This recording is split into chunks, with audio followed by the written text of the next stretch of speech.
તો અત્યારના હાલના મહત્વપૂર્ણ સમાચાર સામે આવી રહ્યા છે તેની પર નજર કરીએ। સુરતમાં આપ પાર્ટીના 112 ઉમેદવારોને પાર્ટી પ્લોટમાં લઈ જવાયા હોવાનું જાણવા મળી રહ્યું છે। પાર્ટી પ્લોટમાં ભાજપના નેતાની કાર જોવા મળી હોવાની જાણકારી સામે આવી રહી છે। સુરતથી મળતા સમાચાર ભાજપના ઉમેદવાર દિનેશ રાજપુરોહિતની આપ નેતા સાથે ગુપ્ત બેઠક યોજાઈ રહી હોવાની જાણકારી સૂત્રો તરફથી મળી રહી છે। મીડિયાને મેસેજ મળતા જ દિનેશ રાજપુરોહિત પાર્ટી પ્લોટમાંથી પલાયન થઈ ગયા હોવાની જાણકારી સુરતથી મળતા સમાચાર આપ પાર્ટીના 112 ઉમેદવારોને પાર્ટી પ્લોટમાં લઈ જવામાં આવ્યા છે।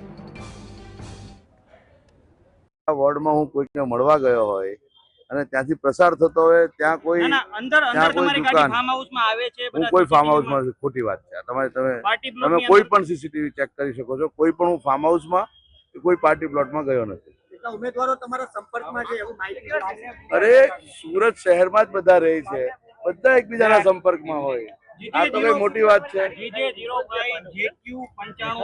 હા, પણ આ ગાડી મારી છે, રોડ ઉપરથી જતી હોય કોઈને પીછો કરતી એવી થોડું હોય।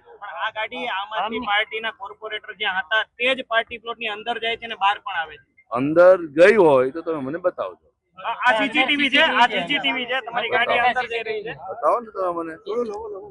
ભાઈ આ જરા દૂરે દિનેશભાઈ આ સીસીટીવી ફૂટેજ આ તમે જોયો મેઇન રોડ ના સીસી ફૂટેજ? નહીં આ પાર્ટી પ્લોટની અંદર ના છે। આ મારી જો બાજુમાં આવે છે એક આ ગાડી તમારી અંદર આવે છે।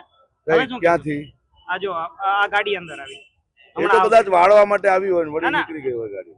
રોડ ભૂલી ગયો હોય તો વાળવા માટે આવી હોય, નીકળી પણ ગઈ હોય, તરત જ નીકળી ગઈ હોય। તમે આમ આદમી પાર્ટીના કોઈ નેતાને મળ્યા છો સવારે? હું તો કોઈ પણ આમ આદમી પાર્ટીના નેતાને મળ્યો નથી।